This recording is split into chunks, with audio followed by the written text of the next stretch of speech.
Well, how do you do, Buckaroo? So I had about 2 ounces of this cabin fever left, so I just poured it over what was left of this ice cube. And then, you know what? I had this iceberg beer, extra bold, 7.8%, and I decided just to drink this one out of the can because pouring it into a glass doesn't do it any favors.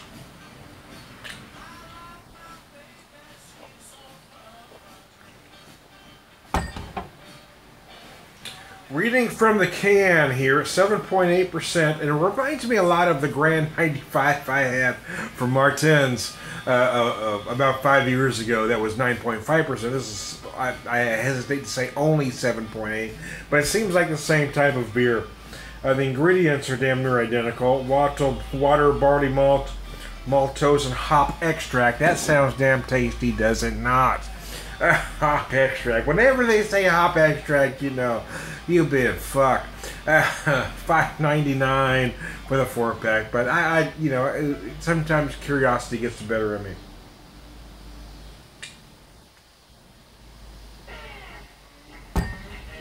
In my opinion, such as it is, there is nothing good or redeemable about this beer. 7.8%. It's made to get drunk. There's nothing tasty.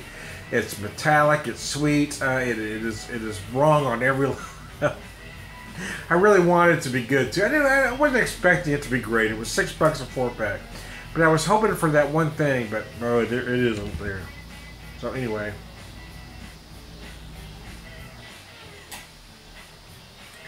So I'm cranking my blue station here on my television because I've got a good Bose sound system, which is better than any better than any stereo I might add. So cranking the music there. Oh man! Back when I had money, I bought this Bose soundbar for my TV because my wife and I, after we lost her, see, my wife and I used to go to movies together. So, and when we lost him in 2013 to cancer, we weren't going to movies anymore. So with the tax refund the next year, we bought ourselves a nice TV, and then the following year we bought ourselves this Bose soundbar because we just really don't go out much anymore, neither one of us. So bottom line being, the sound is great coming out of my television, so I was cranking some of the music stations on the cable here, and I was listening to the blue station. So right now they got Hoodoo Stew from Selwyn Bushwood. And the only thing that irritates me is that there seems to be multiple stations of everything except blues.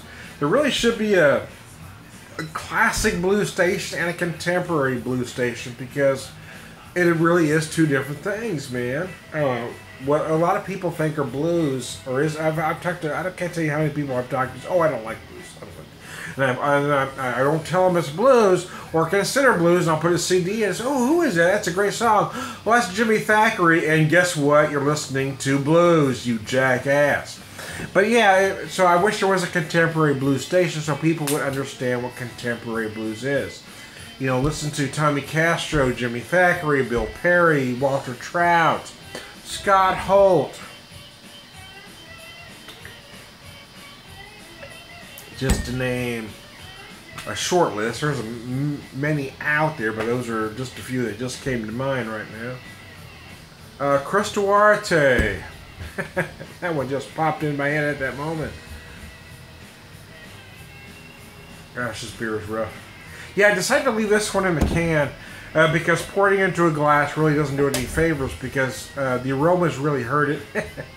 And pouring it into a glass just warms it up. So I have it ice cold in a can. I thought, well, I'm going to just power through. Ah, biscuits and gravy. That's not pleasant. That's unpleasant, man. Ah, shoot. The words I would choose to describe this beer, putrid, comes to mind. I think I'm at a...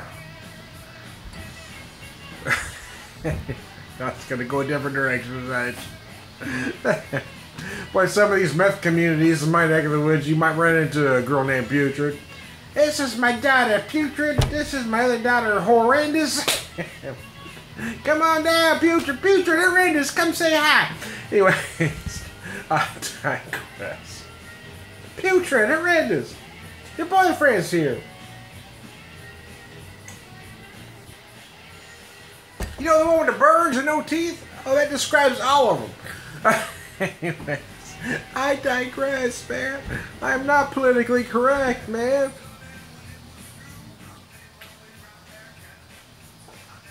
You know, there's some people say I don't have a filter. I just say everything that comes to mind. That's partially true. I do say a lot of things. But the truth is, if I said everything, people have no idea the shit I hold back.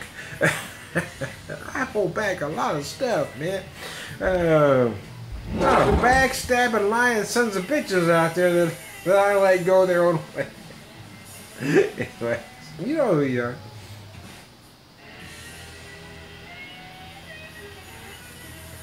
Alright, hypocritical, two-faced bastards. Oh, mercy.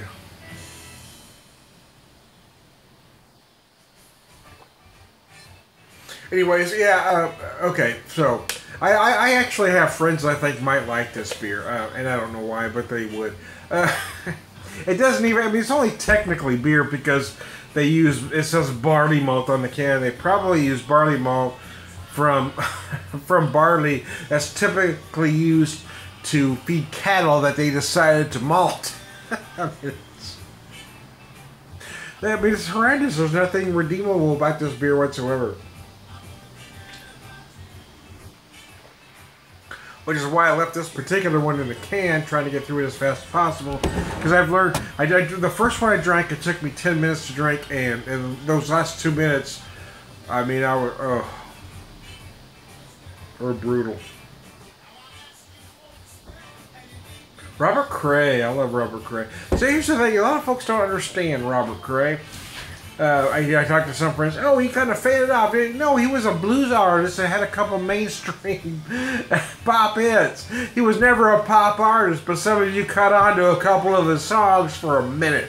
He was always a blues artist. Just because you didn't understand what blues was doesn't mean that Robert Cray was a flash in the pan or a one-hit wonder. You dumbasses. But for a minute there, you almost thought blues could hit the mainstream, but then didn't. Excuse me, I got to scratch my nose. I keep trying not to do it in front of you, but part of it's at my nose itches. Part of it's at it's my Tourette's, and I just can't stop. My Tourette's has really been getting worse lately. It usually lessens after I drink some, but sometimes not so much. My Tourette's really. I am thankful that I have the job I have because you know, I was a retail manager at one time. I don't think I could do that again because I can't. I don't think I could deal with people on that kind of level like I did back then because well I wouldn't have an issue dealing with the people. Let me rephrase that. Is that the people might have an issue with the things my tics may put some people off because, you know, people are, you know, assholes.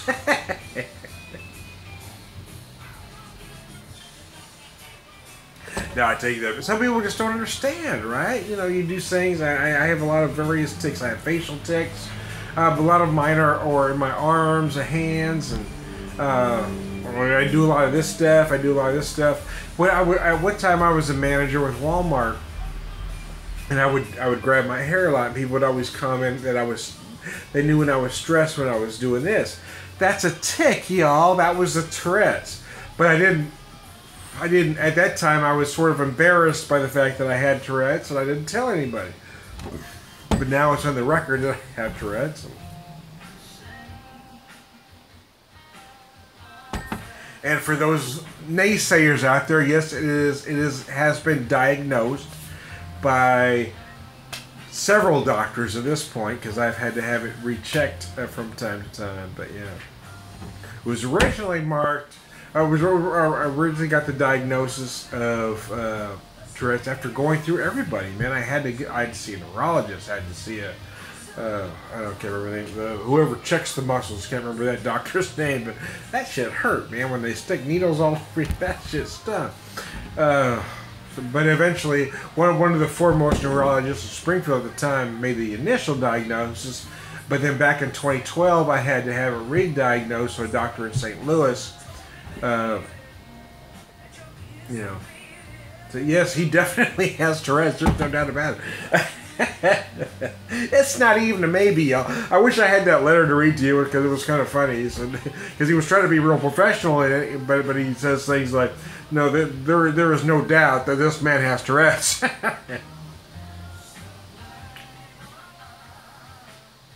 It is impossible to fake these particular. Anyways, oh wow, this shit's rough, man. It's difficult. It's difficult. I'm having a hard time, man. It's hurting me. It's difficult, man. Hey, Putrid! Putrid Horrendous, come on down! This is my daughter's Putrid and Horrendous. Oh, shit.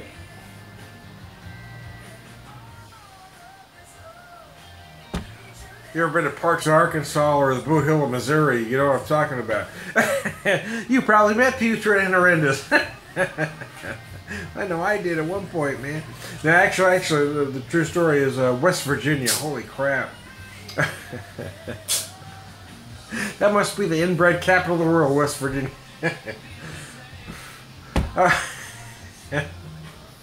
I was working with a circus back in the late 80s, early 90s, and we did some shows way up in the frickin' hills of West Virginia. And I'd never been out in that part of the woods before. And the folks that I worked with had, and they were laughing at me. I was looking at somebody going, "What the hell?" You got folks with eyes going like this, and you got Uncle Daddy, that kind of thing. Oh my god! I'm normally not afraid. I mean, to be honest with you, I went into black bars in Mississippi. And drank with everybody. I wasn't afraid at all, but I would not leave my trailer in West Virginia. I was not going to anywhere in them fucking hills. Those people scared the bejesus out of me. I was going into black bars, having drinks, not worried a bit, but I will not go into those places in West Virginia. Scared the bejesus out of me. I shit you not. Anyways. I digress.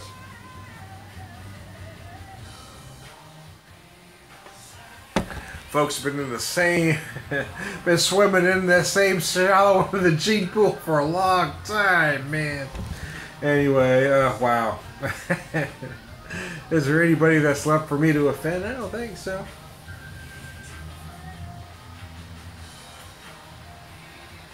Moth to a Flame, Geneva Magnus. Wow. Damn. So I am. Who are you? Who the fuck cares? I am Tom the Beer Whisperer. I'm Tom the Whiskey Whisperer. I'm Tom the Cocktail Whisperer. BeerVangelist, Whiskey Evangelist, Cocktail Evangelist, Purveyor of Wisdom. And all around good guy.